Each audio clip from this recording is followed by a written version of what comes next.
Okay, and we are back. And I started this hour with a headline, an ad, and I'm going to do it again. All right, here's my next ad or headline. Sometimes you need some extra help losing excess weight and getting blood sugar under control. Maybe you've been trying for years, or maybe the post baby weight just won't calm off no matter what you do. That's where medications like GLP-1, glucagon like peptide 1 agonists may be able to help. And then you hear the funny music, all happy, happy, and people playing in the grass, all healthy, healthy, and then you all of a sudden want this drug because you're going to get to lose weight now.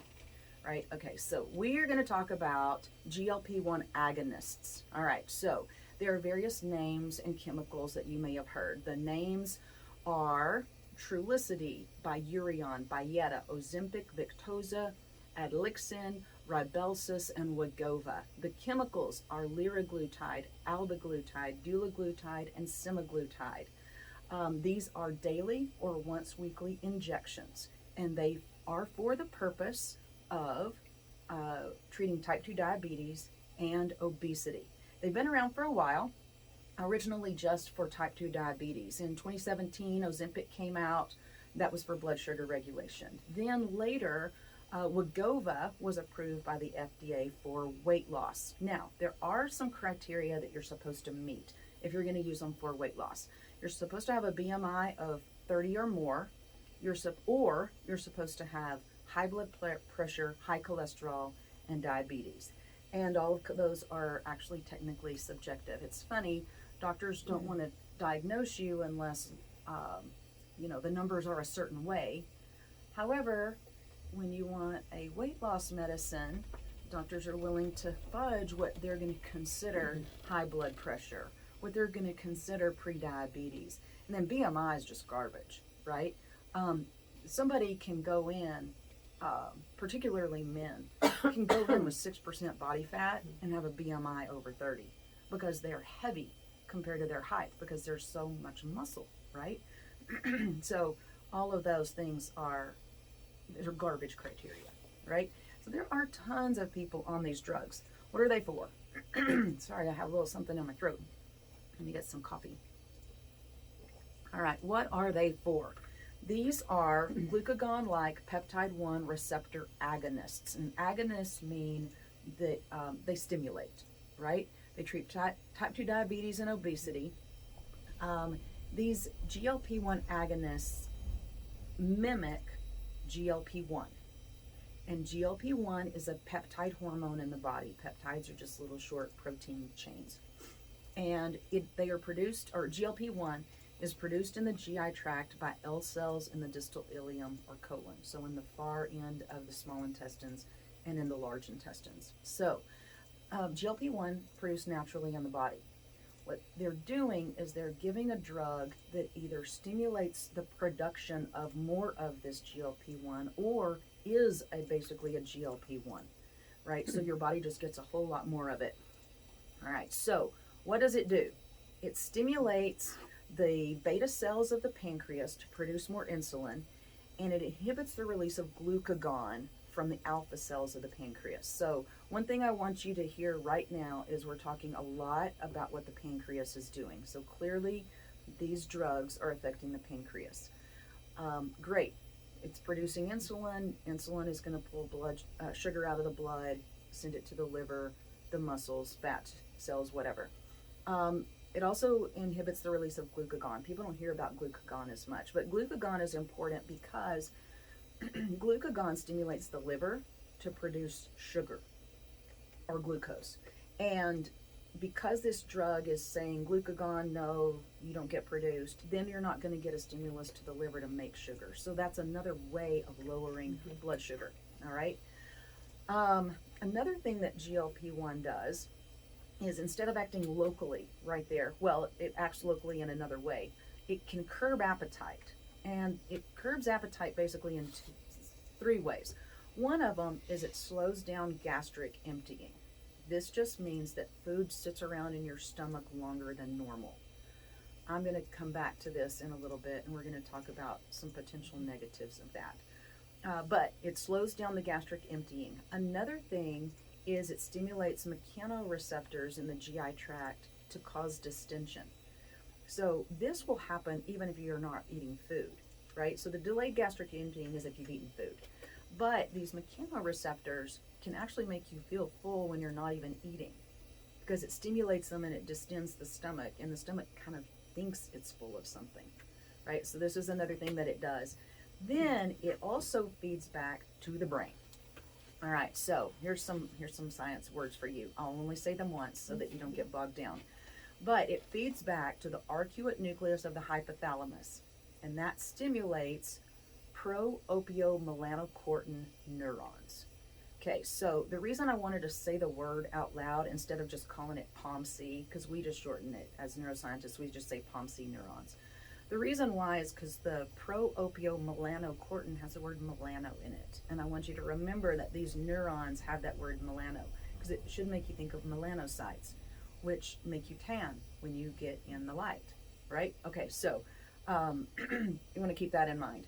But when these neurons are stimulated, it suppresses appetite, enhances metabolism, and increases energy expenditure, right? So we've got your appetite suppressed. This is interesting. It enhances metabolism. And when you think about enhancing metabolism, you also want to think about that you're enhancing thyroid hormone activity, right? So that's important. We'll come back to that. And then more energy expenditure. So all of these things together are going to fit together as a big puzzle pieces to actually produce fat loss and better blood sugar control. On a superficial level, that sounds great, and people are losing weight and they are controlling their blood sugar, and they've never been able to in their whole life. So there are many doctors who are a huge proponent of this, because it's the first time they've been able to just give their patients something and we can actually see results in the short term, very short term. And the people don't actually have to change much about their lifestyle or their food. If they do change lifestyle and food, they even get better results. Okay, now, this is something that they say about this drug. They call it safe and effective. This is a tiny little tangent soapbox here. There is no such thing as safe when you are talking about a drug, ever. And over the last 3-ish years, I think you've probably heard the word safe and effective for a genetic therapeutic that has been injected and thrown around a lot lately, right? There is no such thing as safe and effective when you're talking about a drug. There's actually no such thing as safe. Well, effective maybe, but not safe. There's actually no use for the word safe in any chemical. For example, water, purest, cleanest H2O ever, is not safe. It is necessary and it is useful, but used inappropriately, it becomes extremely unsafe and you can die. So the word safe needs to not be used. All right, so GLP-1 receptor agonists are not safe. They are low toxicity for a majority of the population. Low risk of side effects for the majority of the population. All right, so let's talk about those adverse side effects. This is what we've seen. Most common are nausea, vomiting, diarrhea, stomach cramping, stomach upset, excess belching, dizziness, tachycardia, which is heart rate over 100 beats per minute, infections. The ones they noted were nasopharyngitis, influenza, cystitis, and viral infections. And then people have headaches. There's even a comment to avoid lying down after meals to prevent acid reflux. Okay, while these are most common, and actually some version of these occur in everyone. Various degrees. Some people only a couple of days, right? Some people only if they get the dose too high. But everyone experiences, I don't know, do I feel a little nauseated? Yeah, maybe a little bit. They come and go. They're worse in some people than others, but they're still there. So there are these side effects. Okay, fine, but what's going on? Just because they're tolerable doesn't mean that they're okay, right? Okay, so less common side effects. Gallstones, pancreatitis, kidney dysfunction, vision changes, thyroid cancer. So with regards to thyroid cancer, If you take these drugs for 1 to 3 years, there is an increased risk of all types of thyroid cancer, particularly medullary. Okay, do you remember? And so we're going to just start putting puzzle pieces together without making an opinion. Do you remember I said that one of the things that it does in the brain is it enhances metabolism? Well, in order to enhance metabolism, the brain is talking to the thyroid gland to do that predominantly. Well, if you take this for 1 to 3 years, you get thyroid cancer. Well, not everyone. No, that's just you're at risk of that. Yes. Okay, that's one puzzle piece. Another puzzle piece, it slows down gastric emptying, and then those mechanoreceptors that make you feel distended and full are stimulated, and it causes all this nausea, vomiting, diarrhea, stomach cramping, etc., etc., etc. That's all tied together and correlated there, right? So this is definitely doing something widespread in the body, more than just, oh, I'm going to lower my blood sugar and I'm going to lose weight. There's something else. This is big. It's going on all over the body. All right, this is one that when I talk about this, the hair on the back of my neck stands up. All right, so they know that in up to 61% of the people studied, there are antibodies formed to GLP-1. Okay, what they were concerned about is when you get these antibodies produced, they were concerned with, does it cause injection site reactions? Does it cause loss of glycemic control? In other words, does the drug stop working? And does it cause anaphylaxis? So like such an antibody production that you get an allergic response that makes you die. Those were the things they were concerned with. And they very well should be. They should be concerned with those things. However, think about how short-sighted that is. And this is where I start freaking out. 61% of the people have antibodies produced to something that your body produces naturally. Do you want antibodies produced to something that you produce naturally and is absolutely required for your existence? Do you realize what will happen if you are one of these people that gets excessive antibody production and your antibodies then proceed to tear up and break down your natural GLP-1? That's an autoimmune disorder.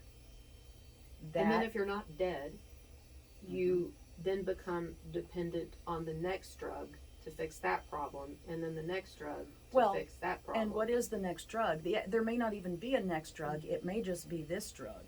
Once you start it, if you produce antibodies to your own GLP-1, then you're going to have to replace GLP-1 forever. And now you are stuck taking this drug for the rest of your life that I think is $1,200 a month. I mean, come on now, right? Because you want to lose some weight. Listen, there are healthy ways to lose weight. By golly, that is what my whole premise of my business is built upon, right?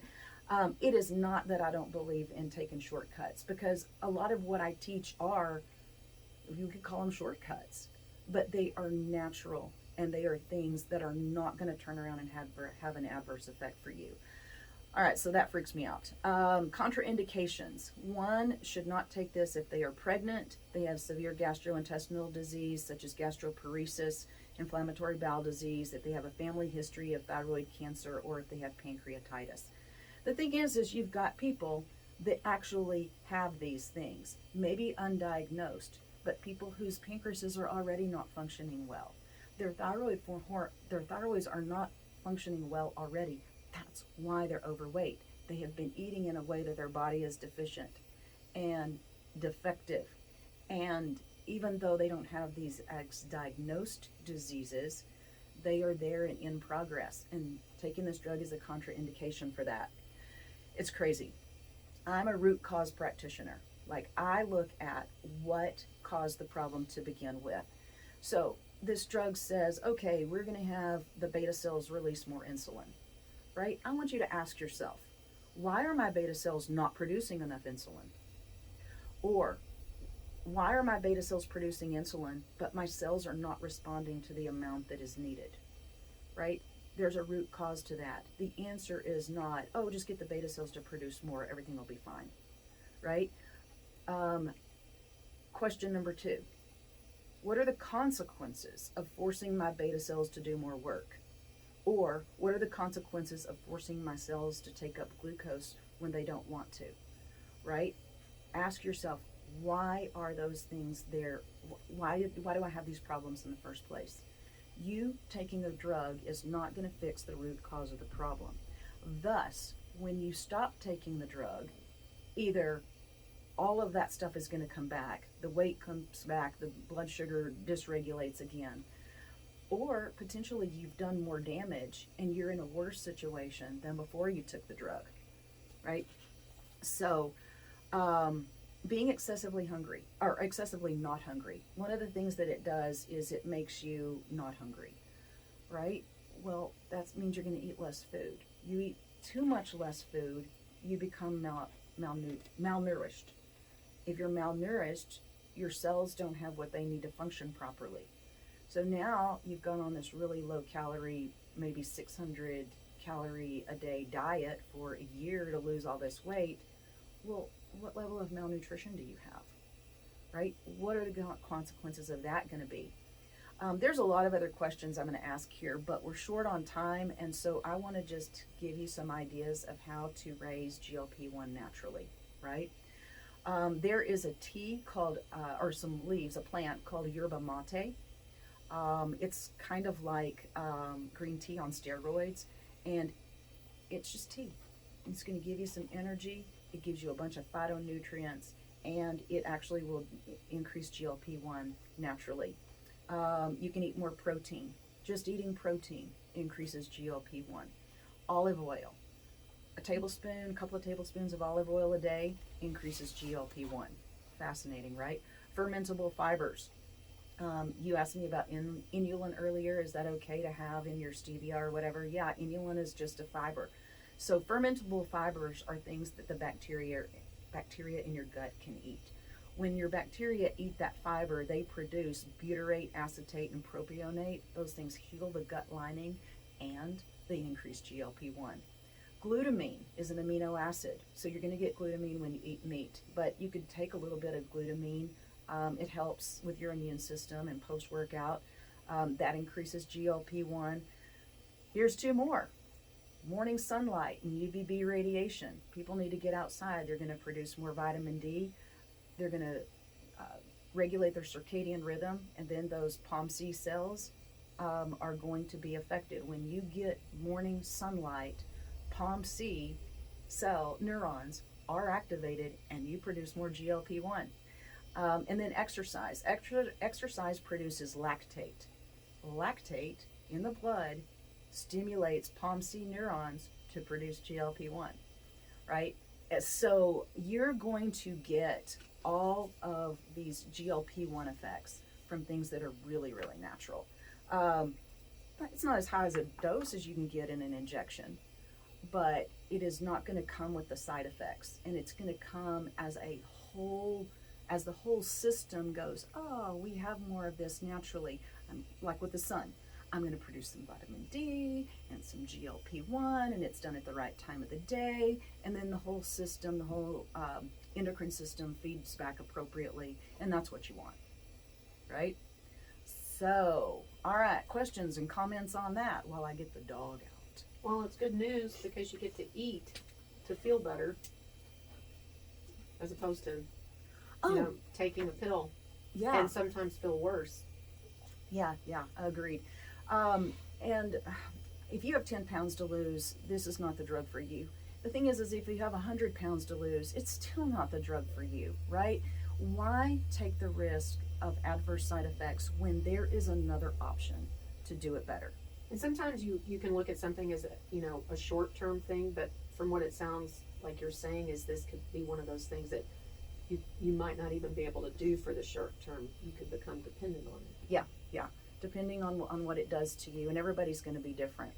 So, all right, that was a long sciencey day. Lily is now here to tell us goodbye and lick me in the face. We're going to be back here again on 580 KRFE, second Tuesday in April. Please like, share, and subscribe to my Rumble, YouTube, Instagram, and Facebook pages. And remember to eat well, move often, get outside, and love your neighbor. I'm not a medical doctor, and I do not diagnose and treat disease. The comments of this show are for entertainment and educational purposes only. Nothing in this show should be considered medical advice, and please consult your licensed and credentialed functional medicine practitioner before embarking on any health, dietary, or fitness change. Have a good day.